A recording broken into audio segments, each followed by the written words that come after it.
don't know about y'all, but I love that. I love it so much. So creative, but also love. It draws attention to, yes, David was the shadow king, but shadows come because there's light coming from somewhere. I'm just throwing it out there from the get-go. Today's message is about David, but more importantly, it's about Jesus. Hope you've picked up on that already today, because I don't want you to miss. It's great to go back and look at people like David. He is definitely a shadow king, or like Esther, she was a shadow queen. I'm just telling you, these people that we have the privilege of knowing from these ancient documents, it's an amazing thing. But those are just illustrations of the real thing. And Jesus is the real thing. Amen. If you haven't picked up on all the episodes of this particular series, I encourage you to do so. You can do that through the Church Center app. rocksprings.online will take you right where you need to be if you don't already have that app. But you'll find those in the archive. This isn't necessarily a series in that you had to have the previous ones, more of an anthology.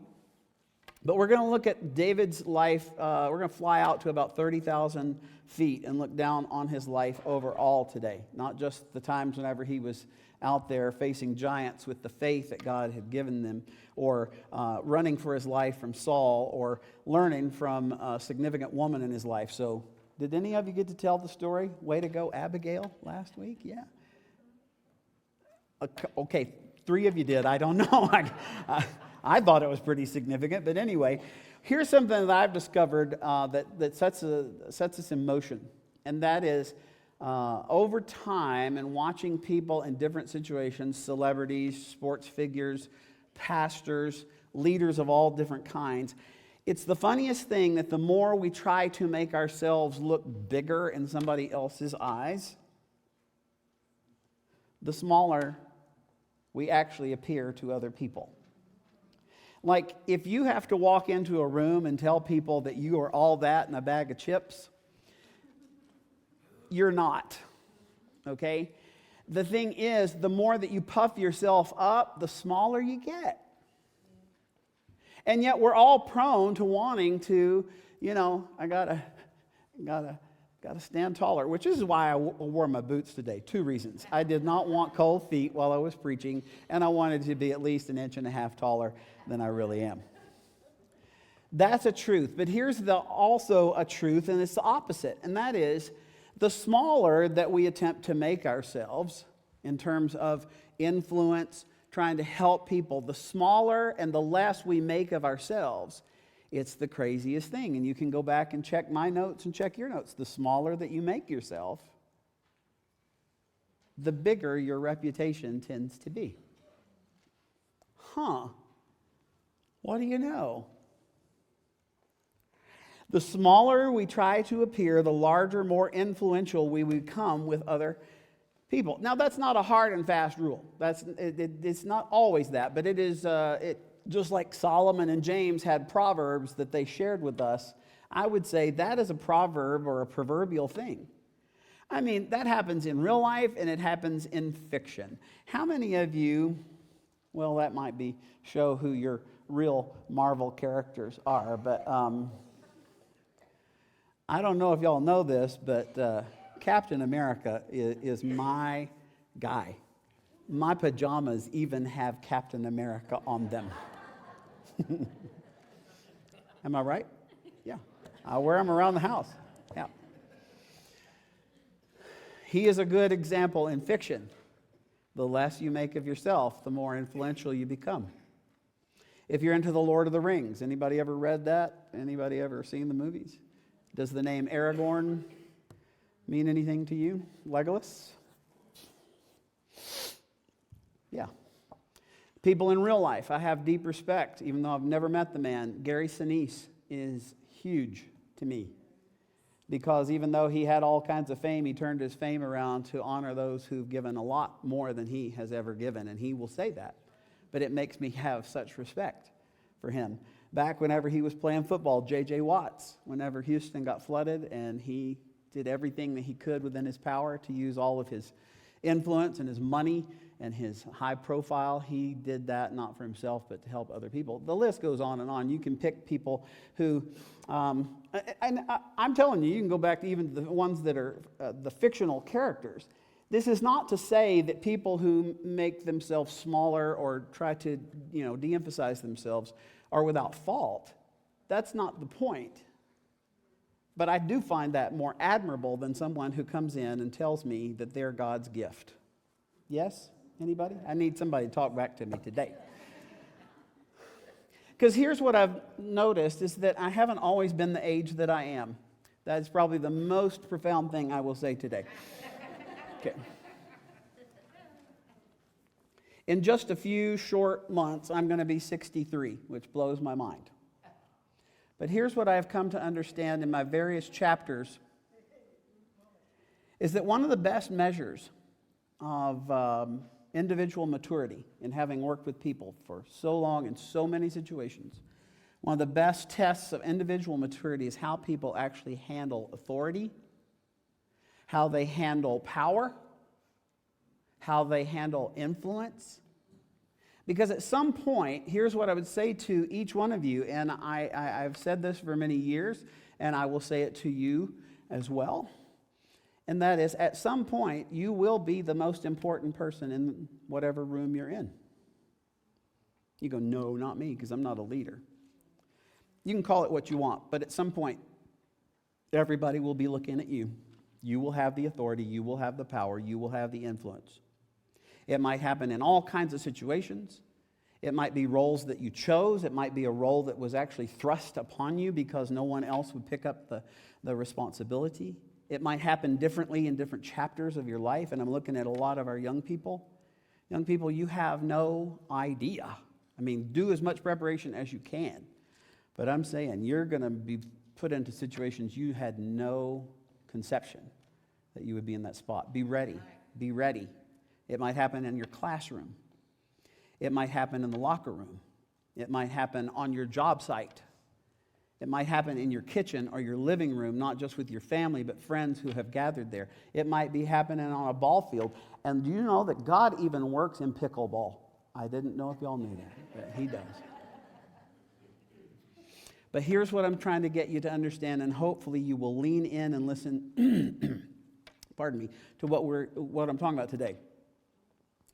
I want you to be able to answer this question with some sort of certainty, and that is, how will I respond when it dawns on me that I am, in this moment, the most powerful person in the room?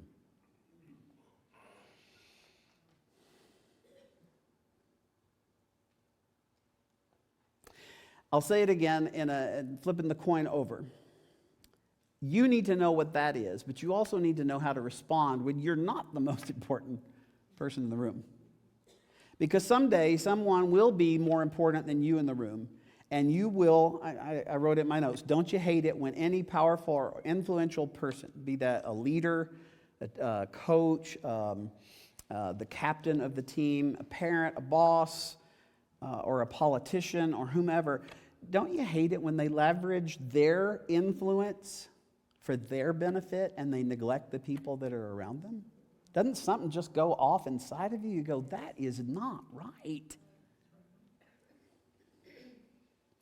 If you handle this kind of thing of power and influence and leadership in an effective, truth-based way, it is a beautiful thing. People flourish. Systems come together. Life happens better whenever that is handled the right way. But whenever this kind of power, and it's so hard to, it's not tangible, it's intangible, but it is just as powerful as electricity, man. When it is handled poorly, when it is handled selfishly, it is repulsive. It is divisive. It's disturbing. And it literally guts the courage of most people. So, I think it is wise to learn from both kinds of examples. Both the good, handle the right way, and the bad, those that just really bring pain. Because one day, somebody's going to hand you the keys. I want you to be prepared. Somebody's going to hand you the title, the trophy, and everybody's going to be looking at you. What will you do? Or in the case of our guy that we've been looking at, David, kind of partial to that name. I respond really well to it. But in this particular case, when somebody literally hands you the crown, you get to decide, which way will I pull this lever?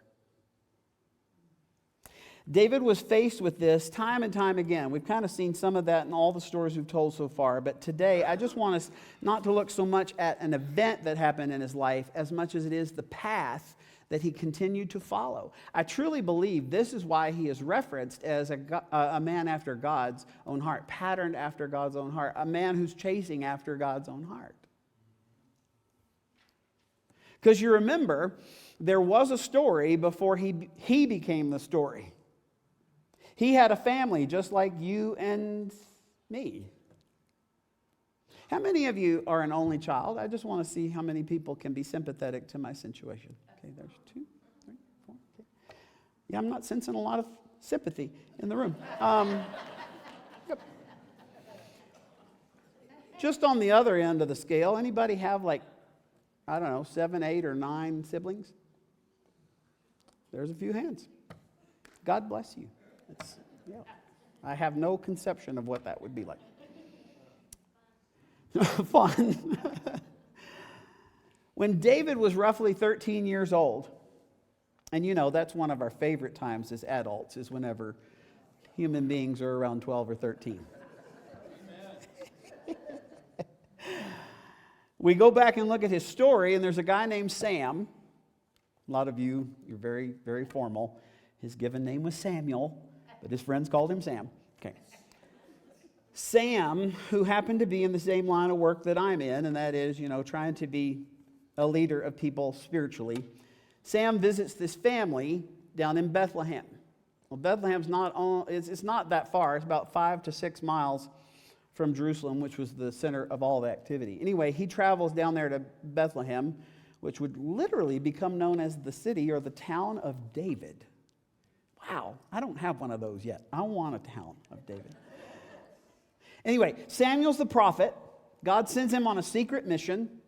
He tells Samuel as his mouthpiece, his ambassador. He tells him, Samuel, I need you to go, and I'm telling you to go to Bethlehem because there's a family there, and when you get to that family, I'm going to direct you when you get there that you are to anoint the next king of Israel.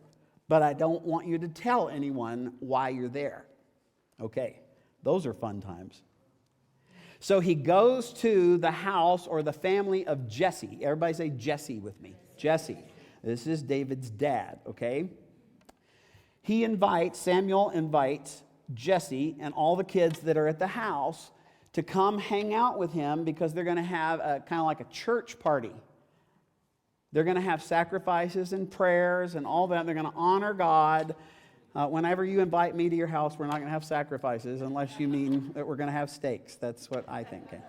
But anyway, he invites Jesse, all the kids. They sacrifice. They have dinner on the grounds. It's kind of like a camp meeting. That's what it's like. Dinner on the grounds under the tabernacle.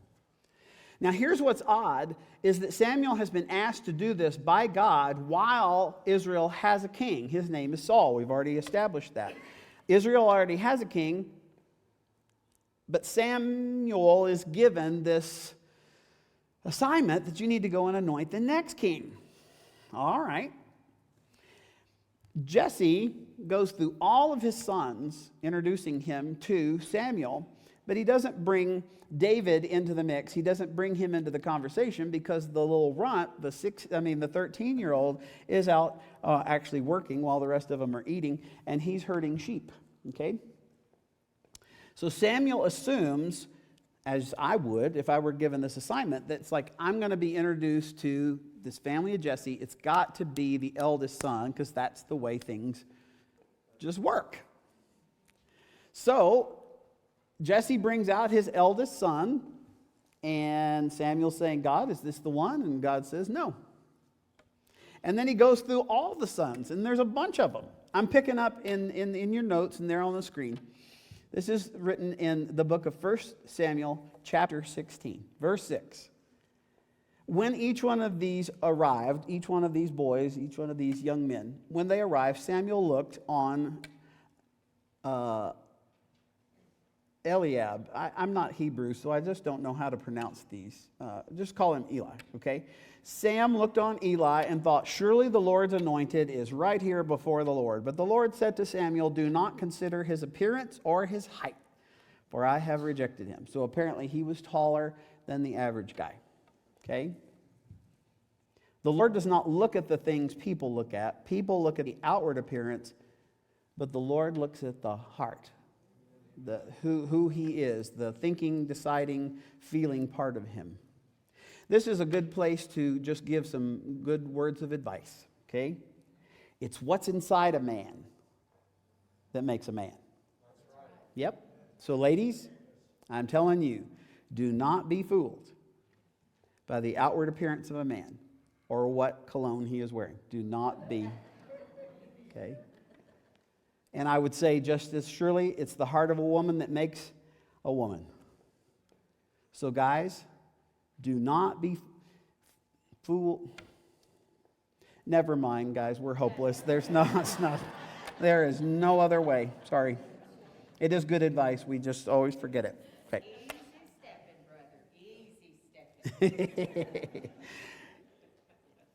Samuel and, this whole exchange. 6 sons later, Sam asks Jesse in verse 11. He said, are these all the sons that you have? Because he's going like, God sent me here. He hasn't said yes. I'm confused. And Jesse answered, well, there's still the youngest, and he's tending the sheep. And Samuel said, well, then send for him, because we're not going to sit down until he arrives. Wow. Verse 12. So Jesse sent for him and had him brought in, and he was glowing with health, and he had a fine appearance and handsome features. And then the Lord said to Samuel, he said, rise and anoint him, because this is the one. It's awesome. Can you imagine? Snotty-nosed 13-year-old who's been out with sheep. He's 13-year-old. He already stinks. And then he's been hanging out with sheep. He stinks more. He comes in, doesn't have a clue about what's been going on. And yet, all of a sudden, this man, who's the man of God, and he knows that, anoints him with oil and says some strange prayer over him. And then it's like, okay, now what? And life just goes on. David shows up, gets a nod from God. Samuel never mentions why he's being anointed, why he was anointing him. We do not know from the reading of the text. There's no indication that David knew at that point what actually had gone on. He just knew he had been anointed. But he obviously discovered some things along the way. Had to have been some conversations around breakfast or something, because he discovered that he was something special in the terms of it's okay to trust God. It's okay to know what God says and to operate in faith with him, because he goes and has this victory over Goliath. We've talked about that. He becomes an overnight sensation. Literally everybody knows his name. And then he has 7 years of fame as he continues to grow into his early 20s. And man, he is the cat's pajamas. He's even brought into Saul's inner circle. He gets to hang out with the king. Jonathan, the king's son, becomes his mentor. He is in such good graces with Saul, the king, and his household that we know why Saul did it. But Saul says, hey, why don't you marry my daughter? He says, I don't want that one. I want this one over here. But he marries into the king's family. We see in 1 Samuel 18:18. David's question in all of this, as he was playing, singing, becoming a better warrior, we know with all of his influence and just trying to be the guy that God wanted him to be, he still had this attitude, and he said, who am I? And what is my family or my clan in Israel that I should become the king's son-in-law? He said, I have no idea. There is no reasonable explanation as to why I have been favored in life to have this kind of influence. There's nothing in me that merits that. That's the kind of loyalty or the kind of thought process or belief that David had toward his loyalty to Saul. He didn't think of it as like, hey, everybody look at me. I am the man. he would go, who am I? How did I get here? And what am I supposed to do with this? So he has about another 8 years of national fame. That's whenever Saul starts feeling threatened. He puts a bounty on David's head. David freaks out. We talked about that in some of the earlier episodes, and he becomes a fugitive for several years. But we know that he's got all these guys around him. They become a fighting force, a guerrilla army, running and hiding in what they would call the wilderness. And we've talked about that the terrain is very much like what we live with here in southwest Colorado. They were able to hide. But all the time he was running around trying to save his own life and do the right thing. We know, because of the songs that he wrote, the lyrics that he wrote, he knew that God had chosen him for something. Something above and beyond what just would, just naturally happen. So he's living with this, I'm called, but he's living with this enormous amount of frustration. And often, I'm just telling you, young people, you will live with that tension in your life because God is actually forming something in the dark that he's going to bring forth in the light. But I would say, be like David. He said, it's not about me. It's not about me. It's not about me. I'm being prepared for something that has to do with God's will, God's way, and God's timing. I'm going to say it again because we all need to hear that. If we would live our lives with that we're about God's will, what does he want?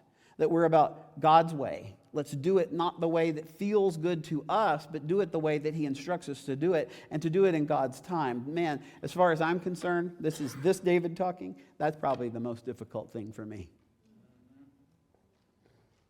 I want to tell you about a couple of situations that show this attitude that he had over and over again. There were two very clear opportunities for him to kill Saul. And considering that he had probably found out that he was anointed to be the next king, it's like, why not? We'll kill him and tell God that he died. You laugh, and the ones who are laughing along with me is, yeah, that kind of thought actually does go through my mind sometimes. Because all he had to do was make sure that Saul got knocked off, out of the way, then David could step in and claim the throne. One of these happens in the desert of En-Gedi, and I want to go to Israel, not right now, but I'm saying I do want to go to Israel. This is near the Dead Sea, very much like our terrain. I've seen it in pictures. It's southeast of Jerusalem. Saul and all of his army have tracked David and his men, his guerrilla warriors.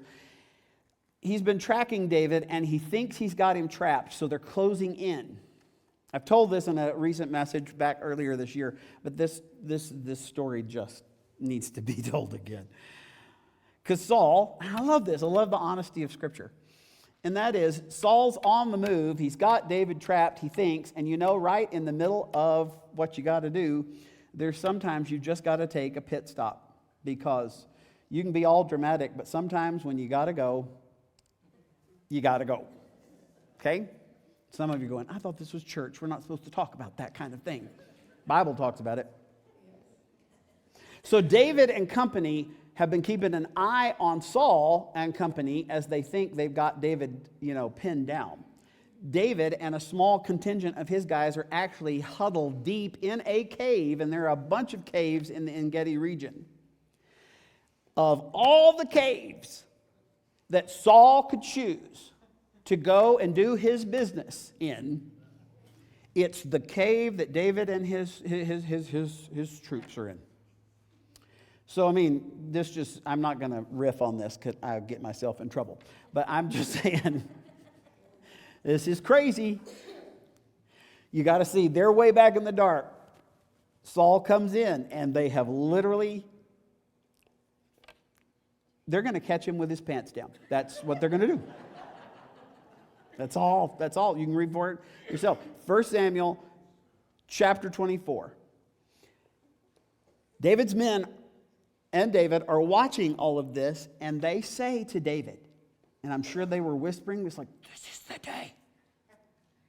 This is the day. This is the day the Lord has made. No, this is the day the Lord spoke of when he said to you, I'm going to give your enemy into your hands for you to deal with as you wish. Because seriously, all that kidding aside, this is a very defenseless situation that Saul's in.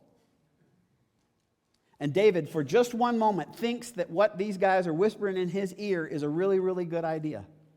And I won't go and preach that whole message. He almost makes a mistake. He almost does what he knows he ought not to do. So what he does, instead of sneaking up and killing Saul, he sneaks up to him while he's doing his business, because apparently Saul has taken off his robe and it's laying there close to him. David sneaks up, and with his knife he cuts off a corner of the king's robe and then sneaks back over here with his guys.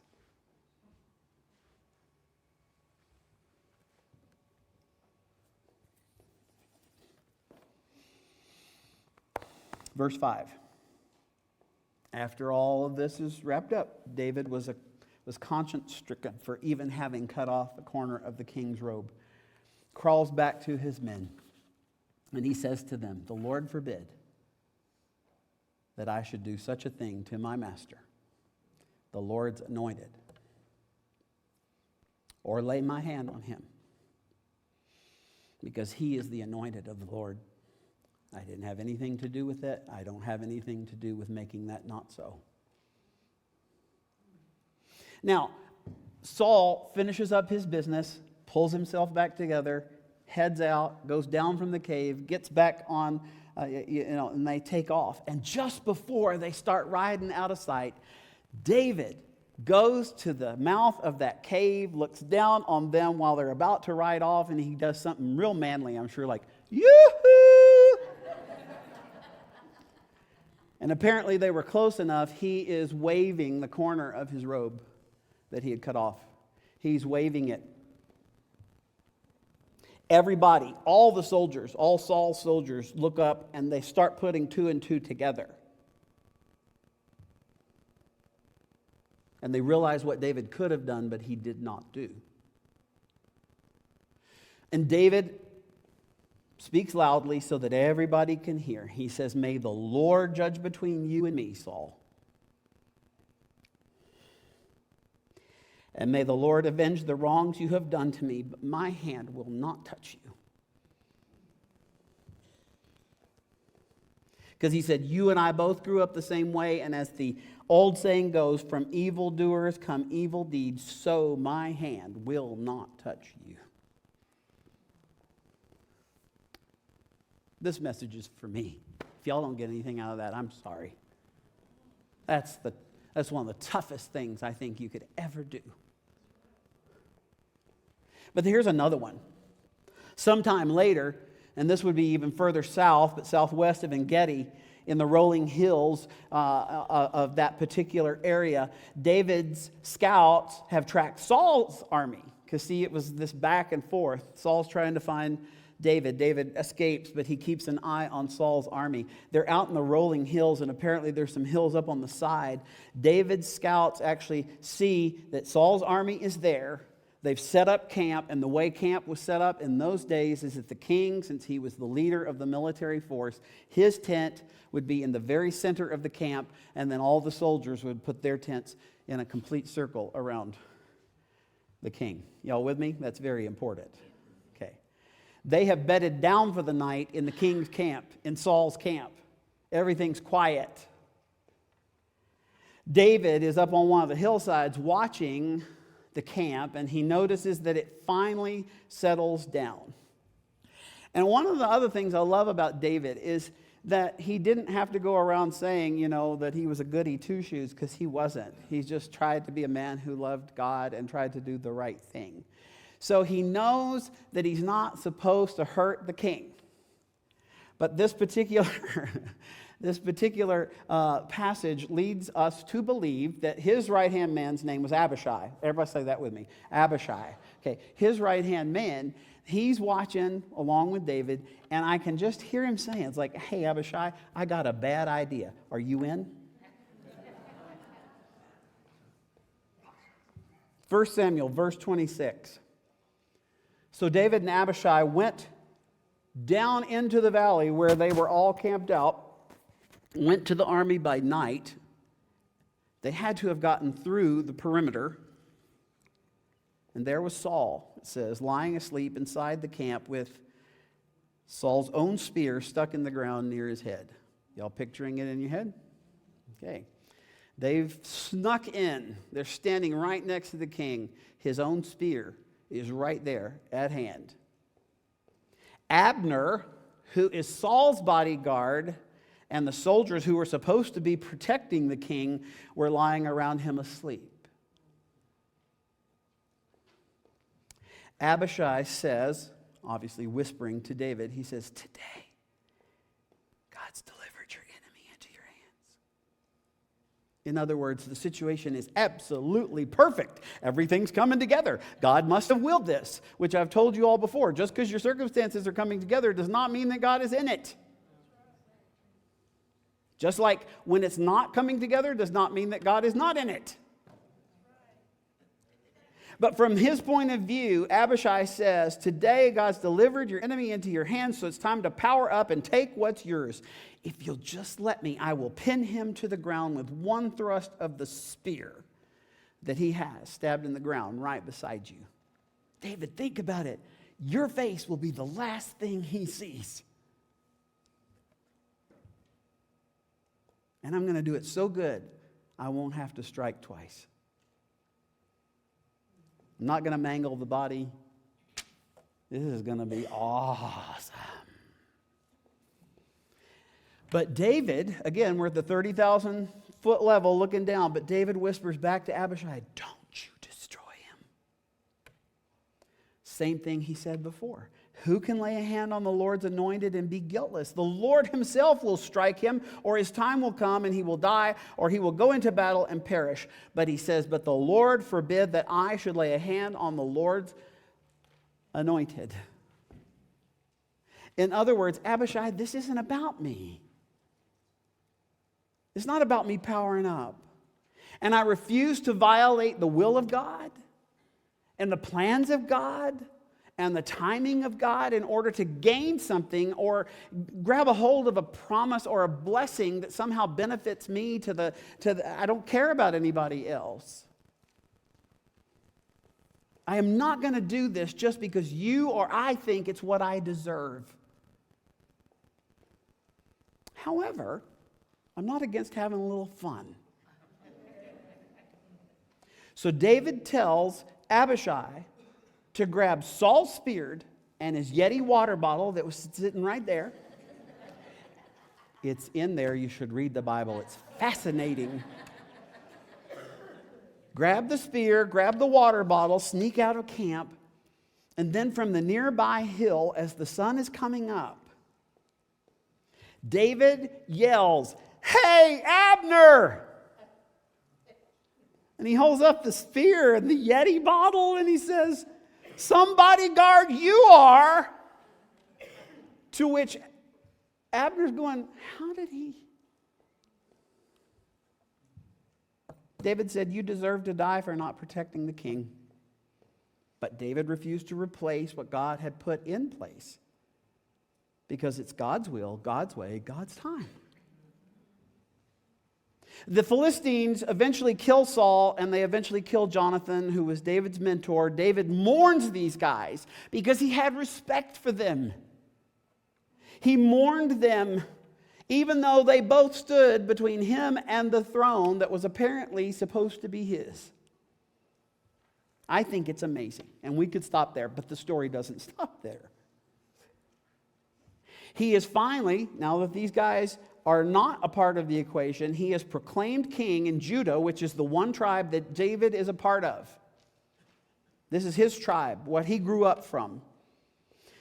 The other 11, because there's 12 tribes of Israel, the other 11 follow one of Saul's other sons, besides Jonathan, follows one of his name is Ishbosheth. They just called him Izzy, I think is what they called him. But the other 11 tribes followed Izzy, and there were 7 more years of war because Izzy was not a good leader. But I will just tell you, I got to cut to the chase, he was murdered while he was napping in his own home. That's how much he was loved. The murderers, thinking they were doing a really good thing for David and his men, they did what I told you. Don't judge then by the mores of our time. They cut off his head so they could take it back, so they could show that they had actually conquered the guy that everybody hated. So they take his head back to David, and they expect a reward because they had removed David's last obstacle to the throne. This is not in your notes, not on the screen, but I'm reading from 2 Samuel chapter 4. They brought the head of Izzy to David at Hebron, and they said to the king, "Here's the head of the son of Saul, your enemy who tried to kill you. This day the Lord has avenged my lord, you, David, the king. Today the Lord has avenged all that against Saul and his offspring." And David looked at these guys. There's a couple of brothers who did it. He said, "As surely as the Lord lives, who has delivered me out of every trouble." What he's about to say is, God didn't tell you to do that. God didn't commission you to do that. I didn't need you to do that. God doesn't need your help. He said, "I'm just telling you, God's been faithful to me. And when somebody told me Saul is dead and they thought that they were bringing me good news, I seized him and put him to death. That was the reward I gave him for the news. So how much more when wicked men like you have killed an innocent man in his own house, in his own bed, should I now not demand his blood from your hand and rid the earth of you?" He was hot. He was hot under the collar. Verse 12. So David gave the order to his men, and they killed them, and they took the head of Ishbosheth and buried it in Abner's tomb at Hebron. This is the guy who could have taken the crown by force from Saul or his son, but he didn't, because he said it's got to be God's will, God's way, in God's time. After Izzy died, the other 11 tribes finally come to their senses. They submit, and they all come together, all 12 tribes, and they say, "You know what? We want you to be our king." He had been a fugitive for 8 years, another 7 years of war with Saul's son. All the tribes come to an agreement. Even in spite of all that stuff, we know that David is the rightful king. This is in your notes, 2 Samuel chapter 5. It says, "All the tribes of Israel came to David at Hebron, and they said, we are your own flesh and blood. In the past, while Saul was king over us, you were the one who actually led Israel on their military campaigns. And the Lord said to you, you will shepherd my people Israel, and you will become their ruler." In other words, David, we know that you've got the influence, you've got the power, you've got the ability. But what we can't figure out is, why haven't you grabbed that and run with it when you had opportunity after opportunity after opportunity? And if they had been paying attention, and if you're paying attention today, what happens next is the answer to your question. Because we've seen a lot of good stuff in David's life. But in my opinion, this is what showcases that he was actually great. He wouldn't have done this when he was 15 going out to meet Goliath. He would not have done this whenever he was 22. He wouldn't have done this except that he had gained a measure of maturity over the years. Because watch what happens and why. Whenever they say, "It's time for you to be crowned king," this is what he said. And this is verse 3. "When all the elders of Israel had come to David at Hebron," they come to crown him. They literally are going to put a crown on his head, hand him the power. He is literally the most important man in the room. He's going to be king. The king is law. His word is law. He doesn't need anybody's permission. He is standing there facing men who did not support him when he was on the run. I'll read it again. "When all the elders of Israel had come to King David at Hebron, the king made a covenant with them at Hebron." Just a covenant is, I'm going to put myself in this, and you're going to put yourself in this. It's more than a contract. It is a promise.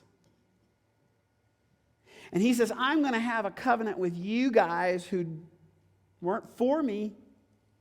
And I don't need to do this because I am the king. So why would you do that? The king made a covenant with them at Hebron before the Lord. I've said this in every one of these sessions. David knew he was a king, but he always understood he was not the king. He actually did this in public. And he said, you know what, guys? Our mutual authority, the one who rules over all of us, is God. And God's law and his way, that's what's going to reign supreme. Because I am not confused about the identity of Israel's true king.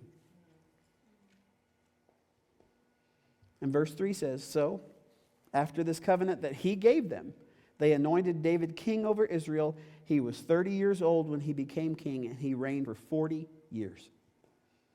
We're going to pick up with that next week, and we're going to draw everything to a close. But I don't want you to miss the point from today. David waited 15 years for God to fulfill his promise that he had made to David. Do you ever get tired of waiting for God? Do you ever question God? Some of you are like, no, I was told I'm not supposed to do that. Well, you have to do a lot of splaining to the Psalms and Ecclesiastes and Jeremiah. He's got shoulders big enough. You can question him. That's right. You might not always like the answer he gives. That's right. He had waited 15 years for God to give him what he'd promised. And during that 15 years of character school that took place under all kinds of circumstances, I think one of the things that David walked away from with a graduate, a degree, is that leadership is influence. If you have influence of any kind over anyone in any room, you have leadership. And leadership, influence, power, whatever you want to call it, is a stewardship. It's not about you, it's given to you, and you have to steward it or manage it, and you will manage it either well or you will manage it poorly. I think what he walked away saying is, you know what? Even kings have to be accountable. Here, listen. Out of all the ones that I've brought to you in this series, this one probably is the one that cuts deepest for me. I find David's life so great and so inspiring. He didn't pay back evil for evil. Abigail helped him with that. I think it is inspiring that he did not use his power or position for himself. I find it so valuable that he trusted God enough to not take matters into his own hands even when he wanted to. I think he is admirable because he leveraged his influence for the benefit of others. I think that is inspiring, but it is not enough to be inspired. A lot of you come to Rock Springs or you tune into Rock Springs because we do try to inspire, but inspiration is not enough. Christ followers, what I'm telling you today is not inspirational, it's required. It's not just inspired, it's required. David's life is not about David. He is the shadow king. It's about Jesus. Because you see, about 1,000 years later, about 20 miles from where all of that just took place, this is actually happening in the town of Jerusalem, in the city of Jerusalem. A descendant who's actually a part of that same tribe, he is born, he grows up, and he's going to model the same kind of greatness, only he's going to take it to the next level. And then he's going to add a twist. And one of the eyewitnesses to this particular event wrote it down for us. His name was John. And in his gospel, the 13th chapter, John was there. He saw it, he heard it, he smelled it, he tasted it. In chapter 13, verse 1, it was just before the Passover festival. They were all celebrating the Hebrews' release from Egypt. Jesus gathered with his 12 closest disciples. John said, now that I look back on it, Jesus knew that the hour had come for him to leave this world and go to the Father. Jesus also knew, just like David, he had been anointed, he had been chosen, he had been commissioned for a special work. He was unrecognized and he was abused. He was put down by those in authority. They chased him, they hunted him, they badgered him all the time. Sounds just like what they did to David. Jesus knows in this moment when he's sitting there with his closest followers in Jesus' situation, he realizes that when in the next few hours, because this was happening on a Thursday evening, he knows that he's going to be arrested, taken through 6 different mock unofficial trials. He'll be abused, tried, convicted. He will be executed. And he will be executed by the very people that he is there to rescue.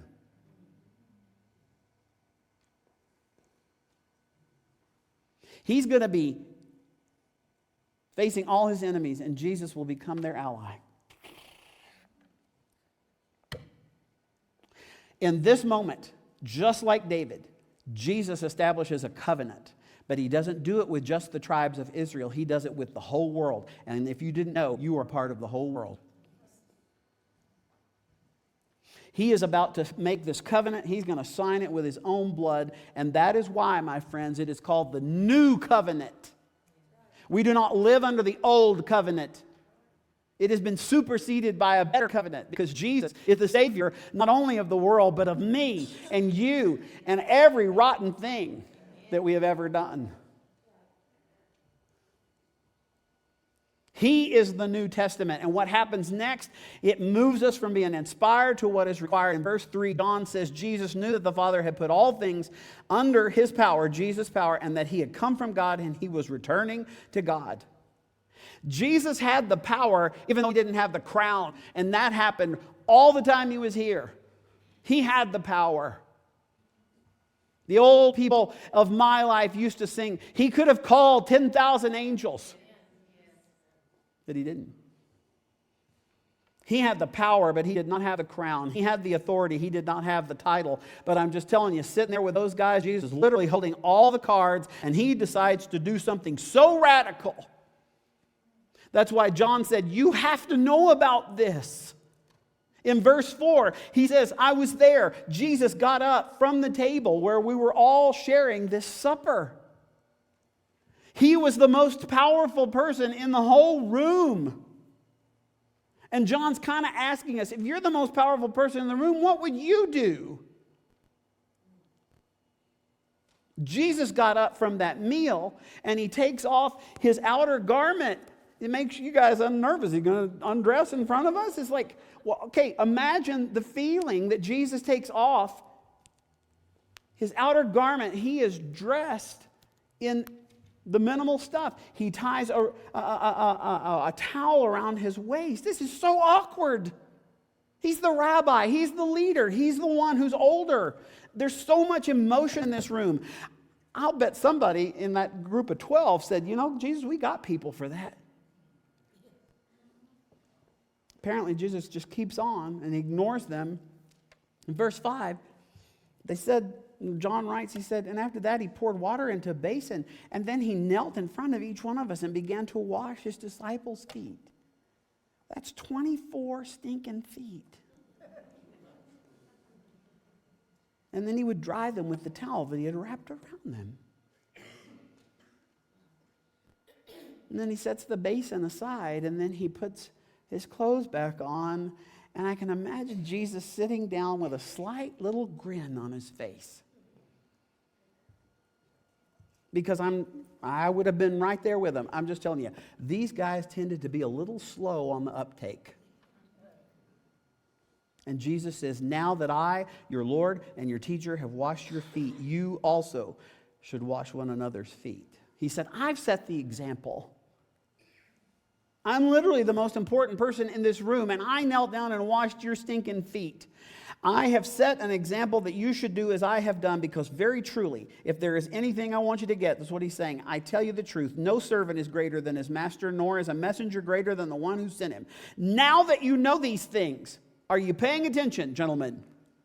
Now that you know these things, you will be blessed if you talk about them and dissect them and write theological tomes about them. No, he said, you'll be blessed if you do them.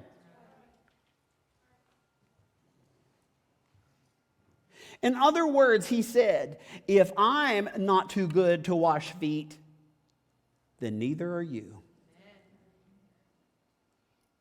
Because literally, you can see it in all the Jesus teachings and what Paul explained to us. When you start thinking you're something, when you start thinking that you're somebody, when somebody hands you the keys to the car, when you get to become the class president, when you receive the scholarship that nobody else got, when you get the MVP award, when you get the applause, when you get the promotion, the spotlight, when all the eyes are on you,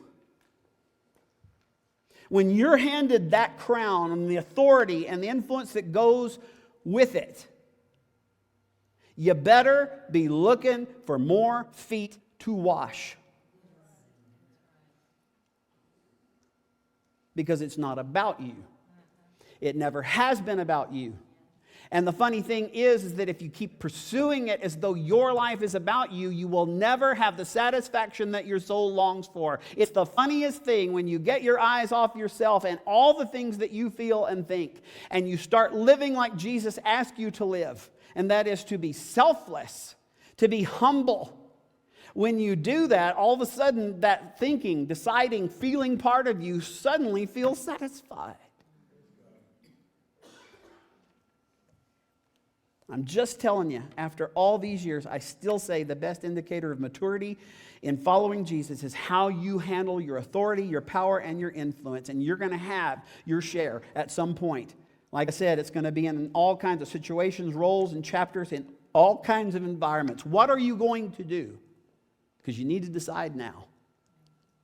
What are you going to do when it dawns on you that you are literally the most powerful person in the classroom or the locker room or the boardroom or the living room? I'm going to tell you this and then we'll be done. You already wear a crown in some situation for somebody somewhere. You say, no, I don't. Yep, you do. You're a father or a mother or a grandparent or a sister or a brother that your siblings turn to, even though you don't think they do. Your husband or a wife. You manage people. You manage something for someone. You're an owner. You're the captain of a team.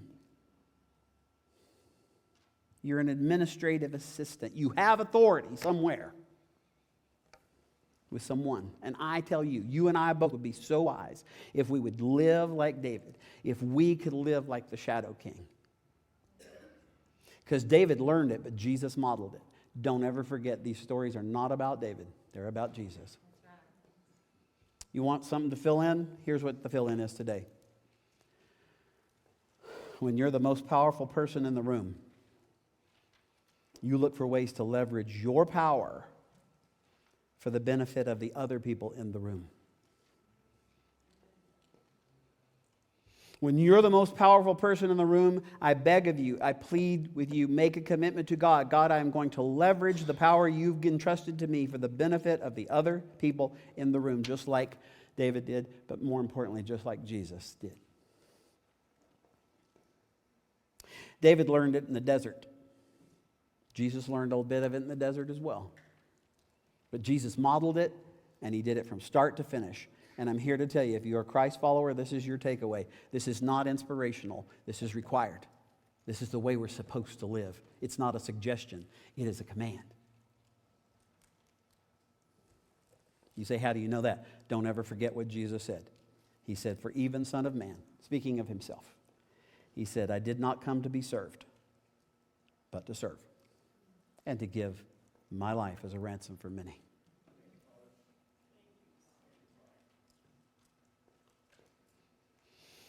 Rock Springs, I've said this is a conclusion of a lot of messages, but I still believe it every single day. Imagine if we, as a group of people, both in this campus and the online campus, if we actually made a commitment to live that way and then we stayed true to our commitment. Imagine. See, this is where people would go, you know, it's like you got a teenage son and they got a teenage daughter and they look at you whenever you talk about Jesus and you try to live this way. What they say in private is like, those people are so weird. but I sure hope our daughter marries their son because he's a good guy. I'm just telling you, the influence is just incalculable. What would happen if we actually leveraged all of our influence that way? I think, here's the thing I would say. That kind of selfless behavior that Jesus commanded literally changed the world one time. I believe it still will if we will live it out. You get it? Okay, good. Let's pray. Heavenly Father, I thank you so much for the opportunity to be able to look at your word, to learn from your word, to be able to just talk about it and show that we don't have to make your word relevant, Lord. It's already relevant. We just have to figure out where it fits in our life.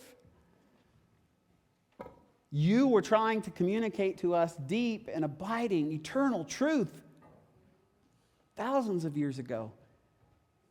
And then you literally sent your word, Jesus, into this world. And if people will listen to him, if they will learn to follow him and then learn to love him and learn to obey him, life gets better. In fact, God, unless we come to Jesus, we can't have new life, we can't have a better life, and we really can't learn to be better at life. But with Jesus, we can. Sir, ma'am, maybe what you heard today gives you enough to say, I want to trust Jesus because of the kind of servant he was. Then right now, just the most honest part of who you are, say, Jesus, I'm a part of that colossal collection of moral foul-ups. I have nothing to bring to you. I'm a screw-up. My sin, my mistakes, everything.